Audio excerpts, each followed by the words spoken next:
What's going on, everybody? My name is Matt and welcome back to Controlled Chaos Gaming. Today I'm just doing a bit of a decklist profile on this Joltik Box list that I got top 8 in a 740 player online tournament hosted by Gabe Smart. Now this was a very interesting tournament. There were 21 players that qualified for Top Cut, including myself. I got off to a 7-0 start. ID'd my round 8. And then my round 9 opponent wanted to play it out. And they're playing Grimmsnarl, and they set up like crazy and just ran me over. So I went into ASIM at 7-1-1. But since there was 21 players, the bottom 6 or 8, I believe it was, had to play out the first round of ASIM. Then it jumped to top 16, where I played against Dragapult Charizard. I won that best of 3, 2-1, made it into top 8, and played against one of the greatest players in the world, definitely the greatest senior of all time, Gabriel Fernandez. He won Worlds last year, and this season he's won all of his regionals in Brazil and all of the ICs, so he's probably the favorite to win Worlds this year before he goes into Masters. But he was on Gardevoir. He did beat me 2-0. Just playing against him was awesome, and it was a great experience for me. So yeah, we finished in the top 8 with this list here. And I have been messing around with a couple changes, and I decided to test out the Genesect this time. I've been pretty against the Genesect in the past, but after mulling it over in my head a little bit, I just wanted to figure out the most efficient way to beat Raging Bolt. Before I was running Counter Catcher and Defiance Band, but the issue with that is after they take the Prime Catcher knockout on one of your two prizers, whether it be Pikachu or Iron Hands, with their Slitherwing, you would immediately need to respond with Arven for Counter Catcher Defiance Band and have Ultra Ball in your hand and the right energy to attack with Galvantula and gust up an Ogerpon, a Latias, Pheasantipity, one of those things with 210 HP that will be on the bench.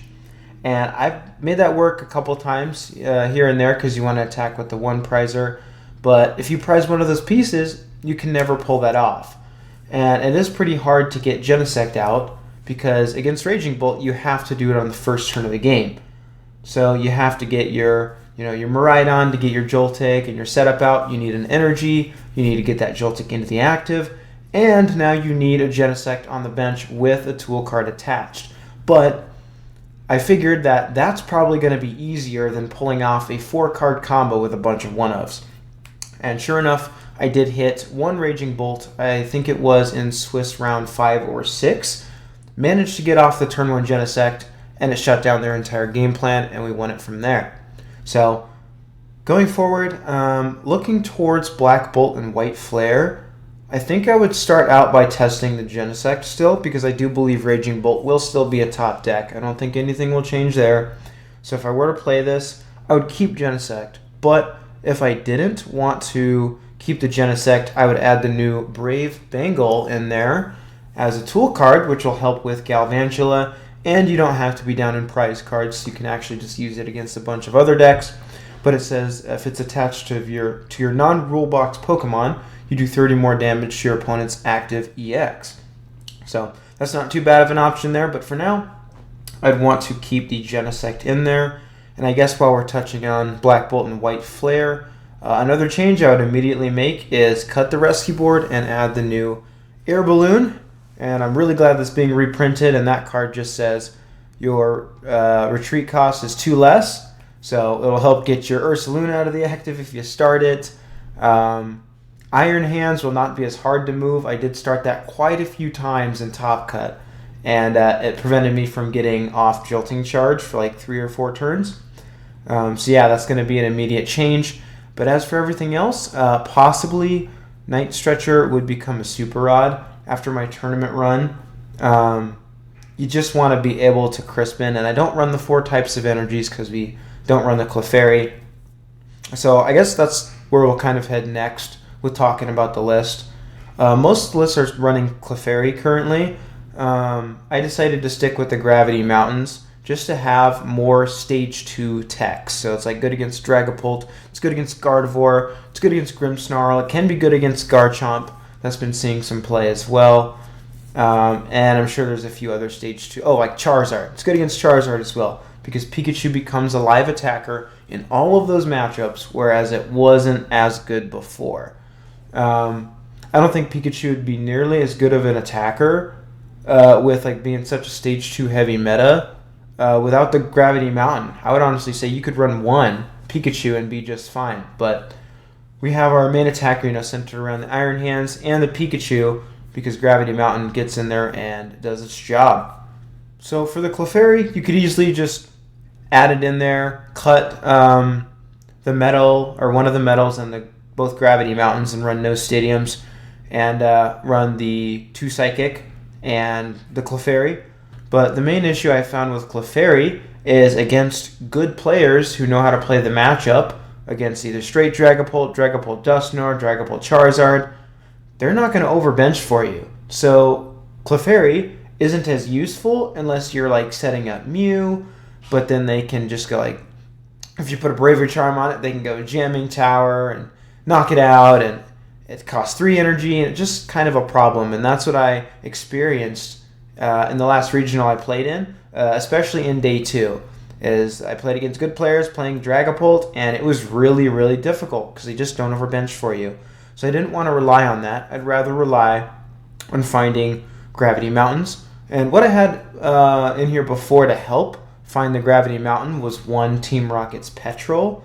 I did end up cutting it because I wanted to make space for the Genesect, but also I was running 4 Pokegear and 3 Ultra Ball, but to raise the odds of me getting that turn 1 Genesect when I need it, and it will also help, lower your hand for Mew, go find your Galvantula. I decided to put in the 4th Ultra Ball over the 4th gear, and then I just swapped the Team Rocket's Petrol for the Genesect, so I didn't really have to cut into the deck too much. And having the 1 of Petrol, I had played plenty of games with this deck, and I never found it when I needed it to go find a Gravity Mountain, or I just used it to go grab a Nest Ball if it was in my opening hand. It just wasn't very good. And if anything, if you didn't want to run the Genesect or the 4th Ultra Ball, I would probably go back to running in Iono, just to have that 13th supporter. And I also did miss it quite a bit during the tournament run, not being able to disrupt my opponent's 10, 11, 12, 13 card hand, and just kind of hoping that they didn't have it.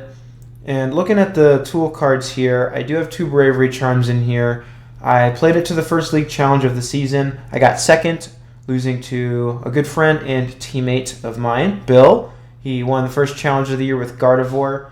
And I noticed, with setting up damage, I just felt like I really wanted that second charm. It's also very, very good into Grimmsnarl, Dragapult, just to have that second charm. But before, I was running the Defiance Man, so I just turned it into the second charm, because the Genesect is what's going to help us handle the Raging Bolt matchup, but it also has some other use cases. It can stop Neo Upper Energy from being attached if you have it in your hand and you have the bench space for it. Shuts down Unfair Stamp, which is another big one.